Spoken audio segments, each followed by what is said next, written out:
फड़ ले नशा पीते कहने दो दे दो नशे नहीं कहते ना जिन फड़ी ये भी ना है। Making a large percentage of the informal workforce in Pakistan's economy, home-based workers are not only caught in an exploitative cycle of unregulated labor, but their work is also now severely affected by power cuts. At the mercy of their contractor, Shumaila Imran and 2 other women of her family struggle to stitch the upper part of shoes for rupees 4 to 5 per pair. सर्दियों में काम आता है लेकिन पैसे मिलते हैं, गर्मियों में जब काम आता है पैसे भी नहीं मिलते हैं, बिजली भी चली जाती है और बच्चे जब रोते हैं तो उनको ला के काम करना पड़ता है। आते हैं वो कहते हैं 1 घंटे के अंदर अंदर हमें माल चाहिए, काम चाहिए। Shumaila is the wife of a daily wager who suffers from hepatitis B and he can hardly work in the summer. The women of the family try to make ends meet by stitching shoes, and one of them also works at a factory on minimum wage. Many women in Shumaila's neighborhood in Kotlakpat, Lahore stitch shoes to help their families get by.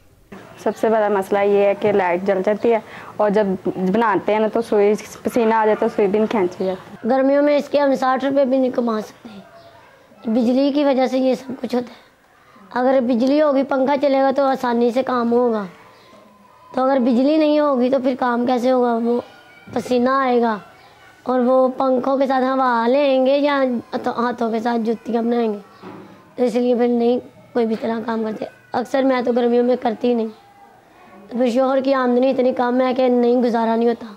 According to the findings of a non-profit organization, there were 3 million home-based women laborers in urban Pakistan in 2010. As their numbers keep growing, so does the exploitation. Factory owners ने एक दिलचस्प सूरत हाल पैदा कर दी है मुल्क में कि वो एम्प्लॉय रखने के बजाय फैक्ट्री में कि बिजली भी बचाओ, कानून से भी बचे रहो, उन्होंने ज़्यादातर काम ठेकेदारों के ज़रिए घरों में देना शुरू कर दिए।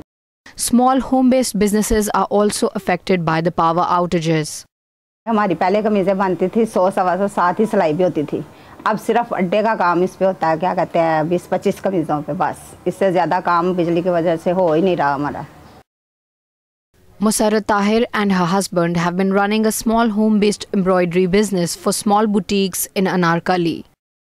लाइटें नहीं होती, हम क्या करें, हमारा काम नहीं बिक रहा, पीछे से गाहक नहीं आ रहे। वो उन दुकानदारों ने भी तो फिर बेचना ही होता है ना, तो वो कहते हैं जी गाहक ही कोई नहीं आता, हम क्या करें, कैसे बेचें, और बिकेगा तो आपको पैसे देंगे ना।